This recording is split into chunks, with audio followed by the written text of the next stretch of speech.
Salam Bapak Ibu, Saudara dan Saudari, sahabat-sahabat garam dunia yang terkasih. Kuasa penyembuhan orang lumpuh dan pengampunan dosa kita boleh dengarkan di dalam Injil Markus bab 2 ayat 1-12 hari ini. Kisahnya demikian. Beberapa hari kemudian, Yesus kembali ke Kapernaum. Rumah tempat ia berada penuh sesak hingga tidak ada tempat lagi. 4 orang membawa seorang lumpuh, tetapi karena banyaknya orang, mereka naik ke atap, membuka lubang, dan menurunkan tilam orang lumpuh itu tepat di depan Yesus. Melihat iman mereka, Yesus berkata kepada orang lumpuh itu, "Hai anakku, dosamu sudah diampuni." Beberapa ahli Taurat yang hadir berpikir dalam hati, ia menghujat Allah. Siapa dapat mengampuni dosa selain Allah sendiri? Yesus mengetahui pikiran mereka dan berkata, "Manakah lebih mudah? Mengatakan, dosamu sudah diampuni, atau bangunlah dan angkatlah tilammu serta berjalanlah?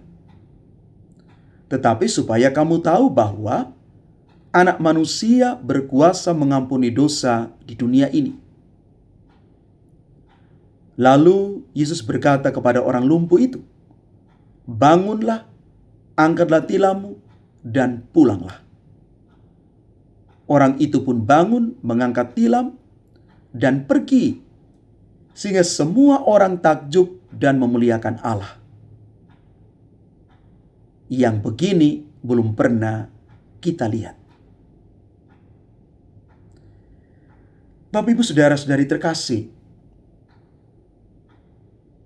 ilustrasi dari kisah ini sering digambarkan dalam lukisan klasik, di mana 4 orang yang kreatif itu menurunkan orang lumpuh melalui atap rumah. Karena tidak ada tempat lagi untuk bisa melewati banyak orang yang hadir di situ dan membawa si lumpuh kepada Yesus. Iman yang kreatif dan pantang menyerah dari 4 orang ini mau menunjukkan kepada kita sekalian, mereka tidak menyerah walaupun ada penghalang, kerumunan banyak orang. Mereka memanjat atap, melubangi atap itu, dan menurunkan teman mereka. Ini menunjukkan iman yang sungguh aktif, bukan pasif. Yesus melihat iman mereka. Iman yang terlihat itu melalui tindakan kasih dan solidaritas. Maka kita juga dipanggil menjadi seperti teman-teman ini, membawa orang-orang, saudara-saudara kita yang lumpuh secara rohani, mereka yang terikat dosa, putus asa, sakit hati, bimbang, ragu kepada Yesus, melalui doa, dukungan, undangan ke gereja, ke dalam persekutuan, dan juga kesaksian hidup. Dan semoga jangan membiarkan penghalang seperti rasa malu, kesibukan, itu menghentikan kita. Karena pengampunan dosa adalah kebutuhan terbesar manusia. Orang lumpuh ini datang mengharapkan kesembuhan fisik, tetapi Yesus pertama-tama berkata kepadanya, "Dosamu sudah diampuni." Ini sungguh mengejutkan karena Yesus tahu akar masalah sejati adalah dosa yang menyebabkan kelumpuhan rohani. Dan sering juga dosa itu membuat orang menjadi dikuasai sehingga dia tidak bisa untuk bergerak lebih maju. Jadi ada kelumpuhan rohani dan jasmani. Maka pengampunan lebih utama daripada mujizat fisik. Dunia modern sekarang ini banyak orang mencari kesembuhan.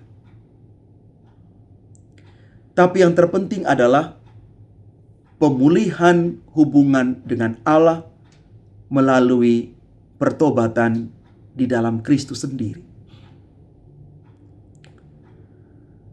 Kita sungguh yakin bahwa kuasa Yesus sebagai Putra Allah mampu mengampuni dosa. Para ahli Taurat itu benar, mereka mengatakan hanya Allah yang bisa mengampuni dosa.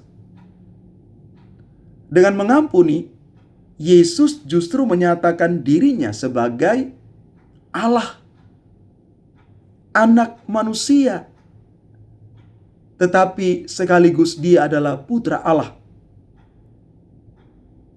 Anak manusia dalam kitab Daniel bab 7 ayat 13-14, tetapi yang memiliki kuasa abadi. Ia membuktikannya dengan mujizat. Orang lumpuh diberikan kesembuhan dan berjalan. Maka Yesus bukan sekadar guru atau penyembuh, tetapi juru selamat yang punya otoritas penuh. Hari ini juga Yesus masih mengampuni kita. Mujizat terbesar adalah hati yang dilahirkan baru. Bapak, Ibu, saudara-saudari terkasih, tanggapan kita, tanggapan orang-orang di dalam Injil hari ini ketika menyaksikan kesembuhan, mereka sungguh takjub dan memuliakan Allah. Kisah ini mengajak kita untuk merespons kuasa Yesus dengan pujian, bukan keraguan seperti para ahli Taurat. Maka di tengah penderitaan atau mujizat kecil setiap hari, mari kita memuliakan Allah dan menjadi saksi bagi orang lain. Penyembuhan yang dialami oleh saudara kita yang lumpuh ini adalah penyembuhan yang holistik. Badan dan jiwanya sungguh-sungguh dipulihkan, disembuhkan. Dia diampuni dari lumpuh rohani, dia disembuhkan, dia boleh bangkit dan berjalan dan memulai hidup yang baru. Semoga kita juga boleh mengalami mujizat ini ketika kita dipulihkan dan disembuhkan jiwa dan raga kita. Tuhan memberkati kita sekalian. Amin.